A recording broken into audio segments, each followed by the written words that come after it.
Primitive Life, a novel by Louise Richardson. Chapter 5, Ground Zero, Part 2. Hal was weary, Gert was weary, and Hal's new friend, Joe, a volunteer firefighter from the small southern Florida coastal town of Boca Bonita, was weary too. They were, all three, tired of the dust and the desperation and the death they could smell all around them. "Joe, where are you?" Hal called into the walkie-talkie. "Lying down now, about 100 yards ahead to the right."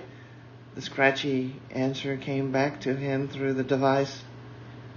"Got the tarp on? And a couple of bricks for effect. Good. We're coming. Joe out." "Gert, I have a feeling we'll find one this time. Up ahead, girl. I know the dust has got you stumped. Just a little further. Come on here. I'll let your harness loose." "Why, hello, doggy. You found me," said Joe at last, the hidden body rising up from the rubble. "Yes, good dog, yes. Lick my face all you want. Feel better, yeah. Look at that tail wag." "Well, looky here, Gert. You found one. Yep, he's alive and kicking. Good girl. Help you up, Joe? There, look at her. You made her day. Even a dog needs to have a little hope. Finding only dead bodies gives even Gertie the blues. Glad I could help. You got a good one there, Hal. You should be proud." "Don't I know it? It's getting dark. What say we sign off duty and take Gert to the kennel?" "Sounds like a plan. Still got some coffee in the thermos. Want some?" "Yeah, thanks." Once in the flooded Great Rift Valley, following the burning of the twin baobab trees, one group of powerful walking chimps set off to pick on a weaker troop, or so they thought. On the far side of the hills, at the confluence of two ancient rivers, Dull, the alpha male, sent them on in that "why don't you and them fight while I stand back and watch" way of his. But the other troop fought back and kept fighting back, and even though many of them died in the conflict, the insurgents kept attacking Dull's walking chimps and taking their daily toll on them.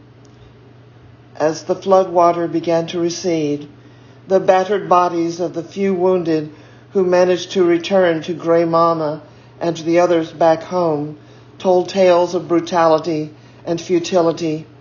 Elders and females and older children went forth to beg the warriors to come home, but Dull would have none of it, and Creepy, the beta behind the throne, would take some of the other males to the borders of other walking chimp territories. If they found a straggler, they would spirit him or her off to some undisclosed location to do unimaginable things.